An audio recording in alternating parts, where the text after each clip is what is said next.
They're not pro-life. They're anti-woman. Simple. They're afraid of women and they don't like them. They believe a woman's primary role is to function as a broodmare for the state.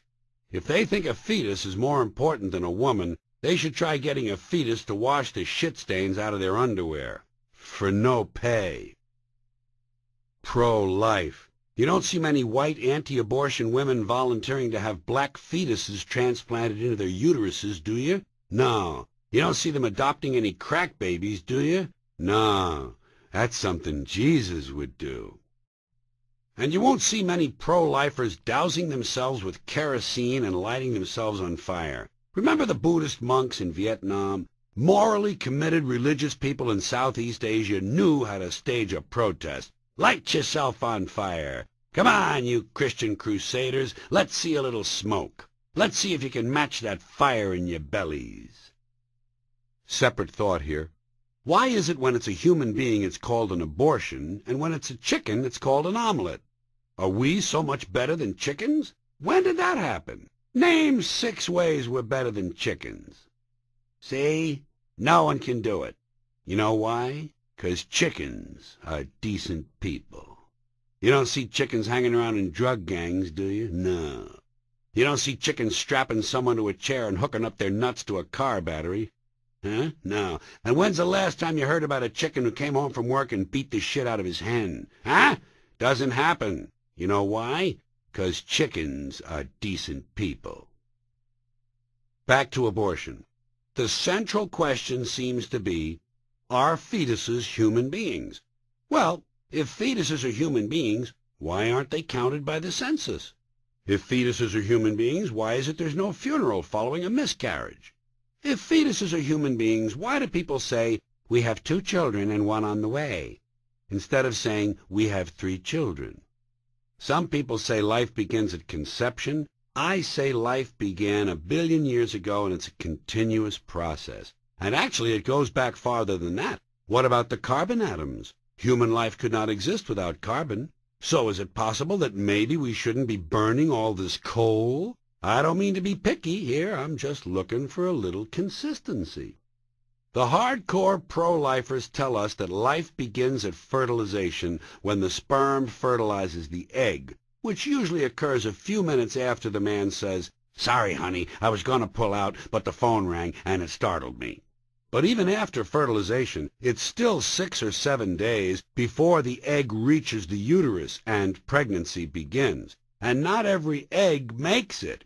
80% of a woman's fertilized eggs are rinsed out of her body once a month during those delightful few days she has. They end up on sanitary napkins, and yet they are fertilized eggs.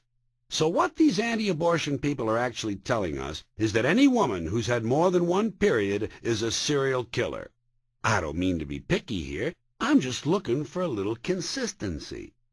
And speaking of consistency, Catholics, which I was until I reached the age of reason, Catholics and other Christians are against abortions, and they're against homosexuals.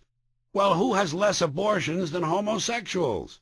Here's an entire class of citizens guaranteed never to have an abortion, and the Catholics and Christians are just tossing them aside. You'd think they'd be natural allies.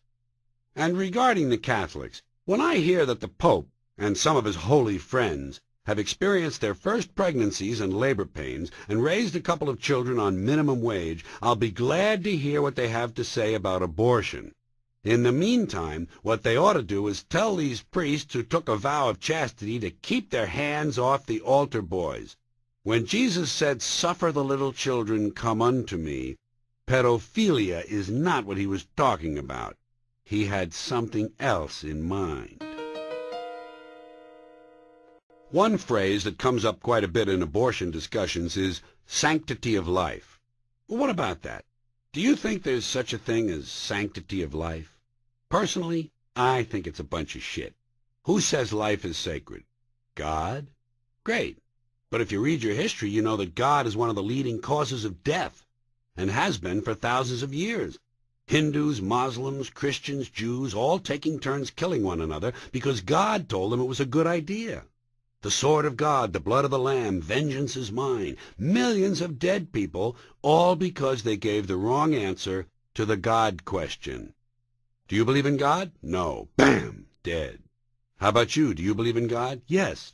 Do you believe in my God? No. Bam! Dead. My God has a bigger dick than your God. For thousands of years, all the bloodiest and most brutal wars have been based on religious hatred, which of course is fine with me. Anytime holy people are killing one another, I'm a happy guy. But please, don't kill each other and then give me that shit about sanctity of life. Even if there were such an absurd thing, I don't think you can blame it on God. You know where the sanctity of life comes from? We made it up. You know why? Because we're alive. Self-interest. Living people have a strong incentive to promote the idea that somehow life is sacred. You don't see Bing Crosby running around talking about this shit, do you?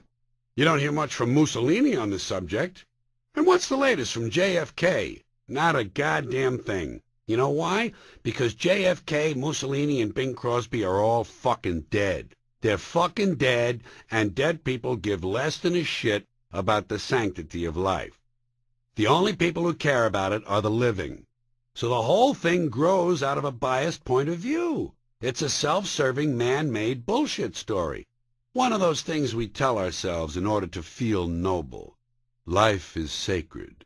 Makes us feel good. But let me ask you this. If everything that ever lived is dead, and everything alive is going to die, where does the sacred part come in? Can you help me on that? Because even with all we preach about the sanctity of life, we don't practice it. Look at what we kill. Mosquitoes and flies because they're pests. Lions and tigers because it's fun.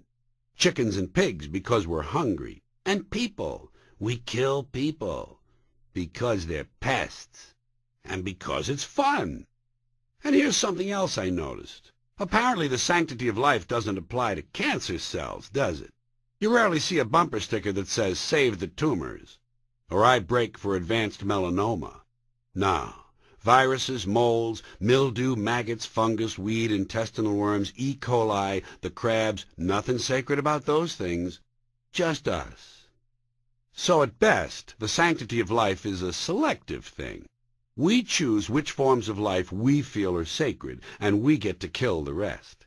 Pretty neat deal. You know how we got it? We made the whole thing up. Same way we made up the death penalty. The sanctity of life and the death penalty. We're such a versatile species.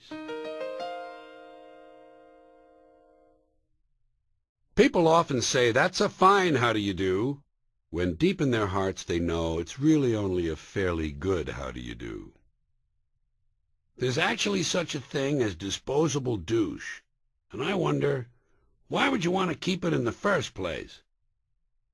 When I was a little boy, I used to read about the decline of Western civilization, and I decided it was something I'd like to make a contribution to.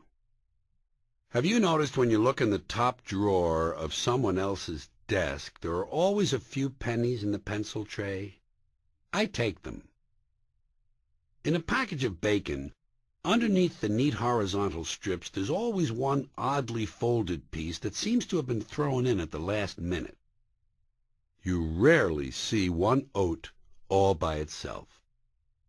The best thing about living at the seashore is that you only have assholes on 3 sides of you, and if they come at you from the water, you can hear them splash. Although it's untrue that rubbing a toad causes warts, it does give the toad a hard-on. We'll never be an advanced civilization as long as rain showers can delay the launching of a space rocket. I never worry that all hell will break loose. My concern is that only part of hell will break loose and be a lot harder to detect. What is all this dinner and a movie shit? Why can't people just go somewhere and fuck for 3 or 4 hours? In a restaurant where they serve frogs' legs, what do they do with the rest of the frog? Do they just throw it away? You never see frog torsos on the menu. Is there actually a garbage can full of frog bodies in the alley? I wouldn't want to be a homeless guy looking for an unfinished cheeseburger and open the lid on that. Boy, I hope no one asks me to show them the ropes. I have no idea where they are. Maybe I could pull some strings and find out. If you practice throwing the discus alone, you have to go get it yourself. You know what's a lot of fun? Go in the hospital room of a terminal patient and whisper to him, "Hang on, we're working on a miracle drug. It'll be ready in about 5 years." One thing nice about being dead is that you immediately become eligible to appear on stamps and money. Cats thought, "I sure could do with a nice rat." Oxen can be trained to genuflect and whistle softly in the moonlight. Have you ever noticed that the escalator handrail and the part you're standing on don't move at the same speed? You know what you rarely see? A 93-year-old guy working on his resume. I don't mind government regulation, but requiring people to wear helmets during intercourse is a bit much.